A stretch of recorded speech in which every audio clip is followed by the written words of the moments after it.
Hey, Colonial fans, it is the Bobby Moe Show, a brand new weekly podcast, and I'm Chris Shovlin, the play-by-play voice of the Robert Morris University Colonials.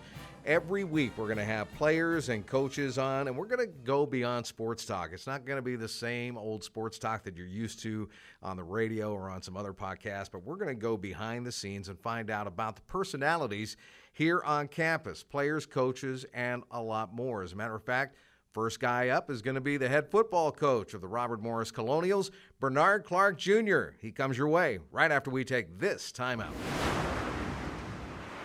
Parents, sign your kids up for the all-new Romos Kids Club presented by Mike and Tony's Gyros. It's free for all kids 12 and under. Your kids get free admission to all Army football games, select men's and women's basketball games, special game day activities, and a free Mike and Tony's Kids meal. Parents also get special ticket pricing for any extra tickets. Register today at rmucolonials.com/Kids Club or call 412-397-4949. We're with head football coach Bernard Clark Jr. of the Robert Morris University Colonials, and we're in the midst of football season right now. Coach Clark, I know that it feels good to be out there in the fall, coming off a spring season. Feels outstanding, Chris. The great thing about it is we're back out there. Season's not going the way we wanted to right now, but we're going to try to get things back on track. But we're in the fall. We're playing football when it's supposed to be played. But the game against Howard went as you hoped it would, and you had to come from behind again. And it seems to be the MO of the Colonials under Bernard Clark Jr. Come from behind again, win that ball game 22-16 over Howard at home, and the crowd just went crazy. Yeah, outstanding atmosphere. The crowd was outstanding. Our guys played great. Like you said, came from behind again. I don't know where they get that from. It's driving me out of my mind, but they're doing a great job. They're playing for 60-plus minutes like we always said, and it turned out exactly how we wanted it to. Yep, that's the philosophy, 60-plus minutes, because Absolutely. you never know when it's going to be done, right? Absolutely. You never know when overtime is going to kick in, so we want to make sure we're going 60-plus minutes. And we always tell them once they leave the locker room, we're burning the boats. We're going on this field. There's no way out of this. We're going to burn the boats, and we're going to take their boats. Well, hopefully you burn the COVID boat, because I know that hampered you. You did not play at all in 2020. You played a spring season, a very shortened spring season. And then, you got back into this fall season here in 2021, and what happened? You had to not play the first game at the University of Dayton. Is that all said and done now? I mean, you guys COVIDed out? As far as we know, everything is going good. Guys that haven't been vaccinated, they're testing negative. The guys that have caught COVID, we don't have to worry about testing them anymore. So that's the great thing about it. So we're all slowly coming back together. We were back together against Howard, and we're slowly really, really getting back together this week. All right. We're going to step away from Robert Morris football just for a second, because obviously we want to know a little bit more about you. I know you are Bernard Clark Jr., so tell me about Bernard Clark Sr. I know he just left us. 2019, my dad passed away September 8th, actually after the Kentucky State game. Outstanding man, kind of pretty much taught me everything I know. I love the fact that I have his name now. When I was a kid, you don't want to be called Junior, but as you get older, you understand why my dad did what he did. Worked for Delta Airlines for 21 years. My mom and him were married for 59 years before he passed away. And so just a great man, somebody I really look up to, and somebody like a hometown hero. Played football at a predominantly black high school called Blake High School. Back then it was segregated. So he was one of the top players in the Tampa area, did a great job. And like I said, he's real well known. So everybody down there still calls me Junior, or they call me Tiger. So it's one of those situations where my dad's a great man. I really miss him a lot. I'm glad you mentioned the nickname Tiger. How did you get that? Well, it's not as crazy as everybody thinks it is.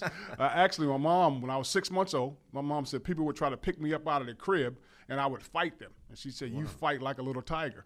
And so that's how I got the name Tiger. See, I thought it was a football nickname. Yeah, either people think that or some wild escapades. Well, speaking of wild escapades, you did play at the U. You played at the University of Miami, and you played there when Miami was just the thing. And you were the Orange Bowl MVP in 1987. Let's talk about your days at the U, the friendships that you made. I know that, quite a few of the guys that you played with have come here and they follow your career and they continue to follow your team, and they've become Colonial fans because of you. But let's talk about your days at the University of Miami. Well, my days at the University of Miami, I never knew University of Miami had a football team, to be totally honest with you, until 1983 when they beat Nebraska. I didn't really follow college football as a kid. I followed more pro football, and I was a huge Dolphins fan, especially the 72 Dolphins. So in 1983, when Nebraska was getting ready to play Miami, I'm like, who's this team Nebraska's playing? So I'm thinking Nebraska's about to kill this team, and Miami wins the game. From that point on, it was outstanding for me. It was 1988 Orange Bowl.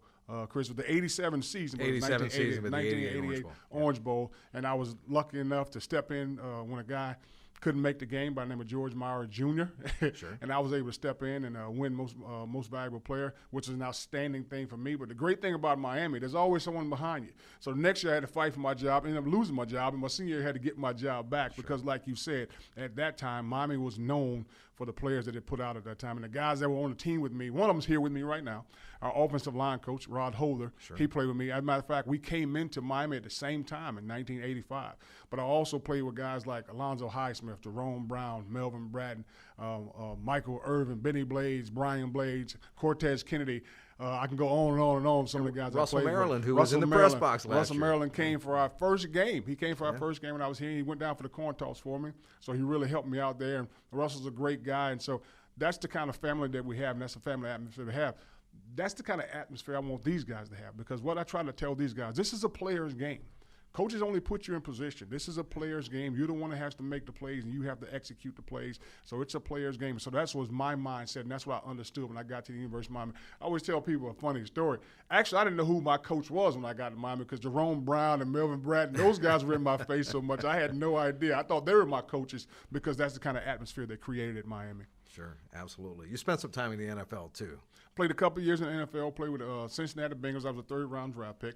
I always tell people I played 2 years and I didn't play 10 because I wasn't a student of the game. It wasn't that I didn't have the speed and didn't have the size. It's just I didn't have the knowledge, and I didn't learn the knowledge of the game, which hampered me, and that's why I didn't play as long as I'd like to have played. But I learned from it. I grew from it, and when I became a coach, I definitely became a student of the game. Absolutely, you had to be. All right. Now, I know you grew up in Tampa, but you said you're a Miami Dolphins fan, and that was from way back. That was before the Buccaneers in 1972. Absolutely. But when the Buccaneers came, why didn't you switch to the hometown team?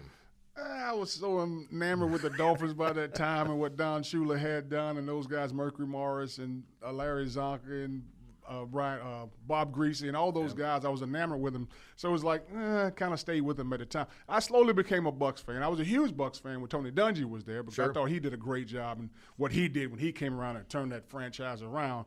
And then when they got rid of him, kind of upset me a little bit. So it's kind of like I root for him now, but I'm not really a fan. I root more for Shaquille Barrett, because I coached Shaquille Barrett when he was at Colorado State University, and I also recruited him to get to Colorado State University. So I root for him. So I root for the team, but I'm not a fan of the team. What's the best part of being from Tampa? I mean, what's the best thing about Tampa? I know that you have beaches. You have some of the greatest restaurants in the world in Tampa. You just named it. I think you're saying it. Probably the best thing, though, is I love the sunshine. Yeah. I love sun. That's probably the toughest part of Pittsburgh for me. There ain't a whole lot of sun here, but I love the atmosphere of Pittsburgh. I love that it's a sports town. But the thing I always miss about Tampa is, one, my family. Sure. My family's down there. But the sunshine and just being in the sun. And I tell people this all the time. When I was at Miami, the coldest it ever got in the 5 years I was there, because I was redshirted, it was 55 degrees in 1988. That was the coldest it ever got in Miami. And I think I had a long-sleeve shirt on. No, I'm just joking. And I think that's the coldest it ever got. So that's what I love about Florida, the sunshine and the weather. This isn't even your first go-around in Pittsburgh, though. You were with the Panthers for a while. I was with Pitt. in 2010. Coach Wanstead brought me on. I was a defensive coordinator at Hampton University, and Coach Wanstead brought me on as a linebacker coach. And my wife and I fell in love with the atmosphere then, just the people around it and how they're crazy worried about how their sports and everything else. It was crazy. We win the Big East Championship, and we get fired. Yeah. So still don't understand that. That's probably the one point in my career I looked at my wife and was like, what am I doing? How do you win a championship and get fired? Doesn't make any sense. But, it was one of those situations. My wife was like, don't worry about it. You're going to bounce back. My wife's Tammy Montgomery. She said, you're a coach. It's what you do. It's going to happen for you, because I was upset. But ended up getting a job at Colorado State, so things worked out. Your wife, Tammy, actually met you because you were, after your NFL career, you were selling cars, and you were the manager of the car dealership, and you sold her a car. I sold her a car. I was a car salesman for about 5 years. When I didn't know what I wanted to do in my life, it was one of those situations. When I got cut by the Cowboys, that's the last team I was with. When I got cut in '92, probably about a year and a half, I did nothing but spend money and do dumb stuff. So I said, I think I need a job. So I went and started selling cars. It was one of those situations where I loved it because you was kind of an actor. I would do a great walk around in the car, talking to them about the tires, lifting the hood up, getting it out of the trunk, all those things, and it was great in selling cars. But I remember she came in. As a matter of fact, the crazy part is, Chris, she came in with a guy because she figured she needs a guy to negotiate for her and make sure everything is good and everything is on point. But she came in, and my salesman, he took her in. She asked, "Can I get this car for this price?" And I had to walk in and smooth it over, and I told her, "No, you can't have the car for that price, but you can have this car for this price." She's like, "I don't want that car." I said, "Okay, you don't want this car. Now, when you go to the other dealership and they tell you can't have that car for that price, don't have so much pride that you can't come back and buy this car." So she had to come back and buy it from me, and I did something totally illegal. Went on the computer, got a phone number from work, and called her at work, and we went out on a date, and the rest is history. So she came in with another guy, but she stepped out with you. Absolutely. Right. That's how to win the game. That is how to win the game. Speaking of winning the game, Bernard Clark Jr., the head coach of the Robert Morris Football Colonials, you're in the midst of the season right now. How do you want to see your team progress the rest of the way? The thing about it is I don't want us to get caught up in the emotions of winning and losing. I want to do exactly what you just talked about, Chris. We want to progress, the progression that we have. Even though we lost against Central Michigan, then we won against Howard, even though we lost against North Carolina T, there are things you can learn from. You know, even when you play bad, there are things you can learn from, the things you can progress from. I want to make sure we're progressing each week and learning from our mistakes or learning from our victories, whatever the situation may be. And I think that's where we are right now. We need to learn from what we did last week and what we didn't do, and I think we'll do better this week. And, Coach, finally, I know you're big on life's lessons as well. You want to teach these young men how to be strong, good, solid citizens, good family people, and I know that's something that you emphasize. There's no doubt about it. One thing we always talk about is creating an environment that helps create better men, better husbands, and better fathers, because those are the three most important things these guys are ever going to be in their life. So we're trying to create that environment through football. Because as you know, Chris, there's so many lessons you can learn through football. There's so many things as a football player: integrity, honesty, trust, reliable, dependable, respectful. All those things fall into the category of a football player, and they can help mold you on for life and help you become a better man, better husband, better father. So those are the things we're trying to do and trying to help our guys understand it's okay to express yourself in football, but understand that there are things that are much bigger than that. Coach, I can tell you, I love your philosophy. I love the sunshine, too, even though I'm from here. And I love watching your football team. And thank you so much for being here today. I appreciate it. Hey, please, come this Saturday. Homecoming. Exciting times against Charleston Southern. Thank you very much, Chris. Can't miss it. All right. Have you ordered your Perry's Ice Cream Family Fun Pack yet? Enjoy all the excitement of RMU football and men's and women's basketball with delicious Perry's Ice Cream, the official ice cream of the RMU Colonials. Get 4 game day tickets and 4 Perry's Ice Cream treats for $40. For more information and to order your Perry's Family Fun Pack, call the RMU Ticket Hotline at 412-397-4949 or check it out at rmucolonials.com. Katrina Silva is the RMU women's lacrosse coach. She's in her 2nd season as head coach, 8th season overall here at Robert Morris University. She was named head coach prior to the 2018 slate. What a season last spring. Unbelievable. 14-3. Your losses came to Cincinnati, Notre Dame, and Notre Dame again in the NCAA tournament, and you were the Mid-America Conference champion. Take us through the season and tell us how it felt. What a ride, right? Yeah. What a ride. It was crazy because you were really balancing the COVID craziness of last year and, you know, like we were talking about, the times where the team couldn't be together, but you were still finding ways to bridge those gaps and create relationships. And then, oh, by the way, your best player, one of your best players just got COVID, and she's going to be gone for 10 days, and how do you pick up the pieces and move on? The girls did awesome. It was really a great group. It was led by 8 fifth-years, and then 7 seniors who really, you know, were the heart and soul of our team, believed in everything that we talked about and did, hated me at times for believing. I was a pretty big stickler. I made them wear a mask every second of last year. Sure. And it paid off. And when kids did come down with COVID, they were removed, but the team got to keep moving forward for the most part. And, at the end, there was yeah, thanks. That's a great idea, Coach. In the middle, it was like, oh, my God, lady, you're killing us. We're running 100-yard sprints with masks on our faces. And But all in all, it was an amazing journey, and the best part was the people that you were alongside of you. I have 2 great assistants. Last year, one moved on, but found another new one, and last year's group, the energy remains the same, but the names are all going to be different. There were blessings and curses with COVID. The blessings were the fact that you had a veteran club and a lot of people who knew the system and a lot of players who knew your tendencies. The curse, of course, is coming right now because you have literally a brand new club. Correct. And that's the hard part. Like, I'm a pretty passionate coach. You watch me on the sidelines. My hands are flying. My head's moving around. I'm usually yelling at the refs, and I'm yelling at the kids at the same time. And my older kids knew how to manage that. They knew how to work with me. They probably even knew how to calm me down at times. Like, hey, we got it. Don't worry about it. The downfall is now those younger players thought that those older kids be around forever. Sure. You don't realize that when you're young. And now we're looking at it where just little nuances. I mean, my goalie last year, Caitlin Miller, would throw the ball back right at my head when we were warming up to keep me distracted if the rest of the team was having a bad warm-up. She knew how to keep me focused on her, so I couldn't yell at them. And now it's sort of like we're trying to figure out how do we work together again with a new skill set from them and some adapting with me. I know a lot of coaches have the philosophy when it's time to work, we're going to work hard. When it's time to play, we're going to play hard. And there are goofy times with athletic clubs. There's no doubt about it. What's some of the strangest things that have happened to the team, maybe last season or maybe during your career? Some of the funny stories. Gosh, I've been doing this 28 years. I got a lot of goofy kids that I've gone through. I'm probably one of the worst kids at that moment. Like, I'm easily distracted. I love to have fun with the girls. I think that being 50 years old makes me relatable. Sure. So, without giving away too many secrets, I don't know if I could say one goofy thing. Like we sing on the bus every year. The kids are going to kill me that I just told you that. All the rookies, and every year they try to get me to sing. Some years I sing. I don't sing well, so I try never to sing. You had to be singing last year with that record. I didn't actually get to sing. Kate Miller would grab the mic every time they asked me, and she should be on like America's Most Talented or something.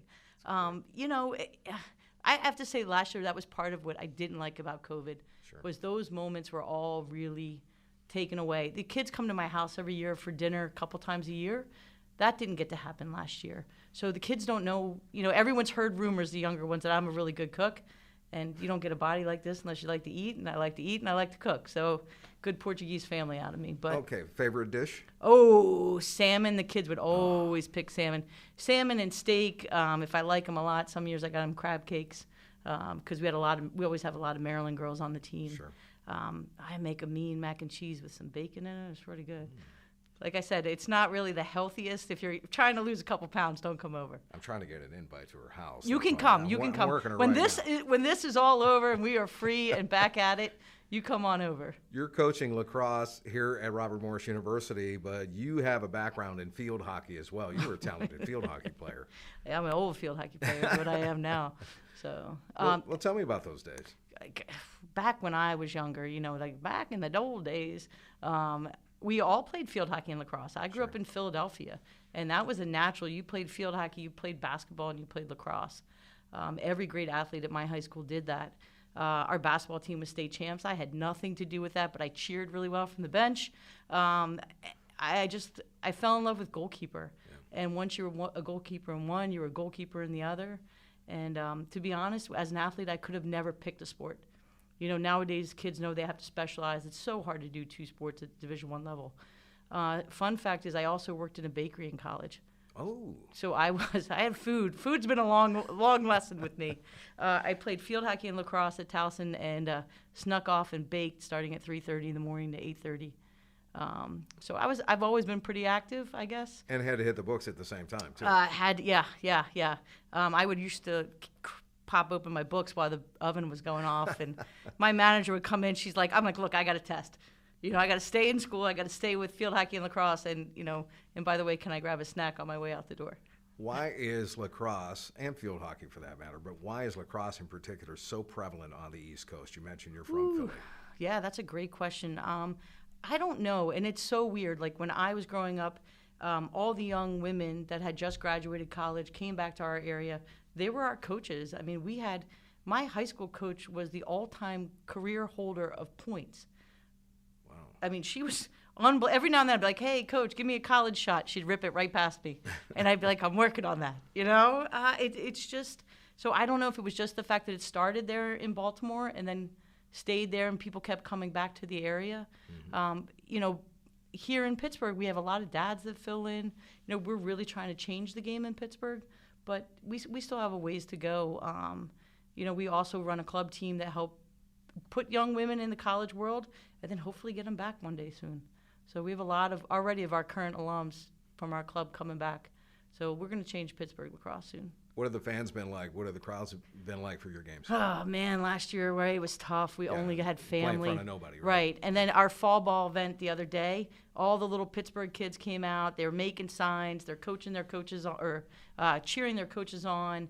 It was just, you were like, we're back. It was awesome. So I can't wait for the spring. All right, so we know you're a coach. We know that you are a cook. Let me ask you one final question. As far as entertainment, what are you binge watching these days? Especially during COVID, everybody stayed home and was. We were all watching TV. You're watching lacrosse tapes. I am the worst. The kids will tell you I don't know a Netflix series. I don't. I'm just not. I love live sports. I found out until COVID. Sure. I didn't like live sports without fans. I love that audience, that interaction. So I'm not a good binge watcher. I don't even know if I could tell you the last series I actually finished. Mm-hmm. Terrible ADD, probably. I'm all over the place. I start one, I'm like, this is terrible. Move on. Lacrosse film keeps me interested, and I really like to read. I love to read books about leadership, about coaching. Sure. I think that's how you stay prevalent, in women's lacrosse or coaching to remain. Everything changes. That's the chess match I really like. Katrina Silva, you are very interesting, very impressive, and very well-rounded, even though you're not binge-watching anything. I'll work on that. Thank you. All right. Thank you.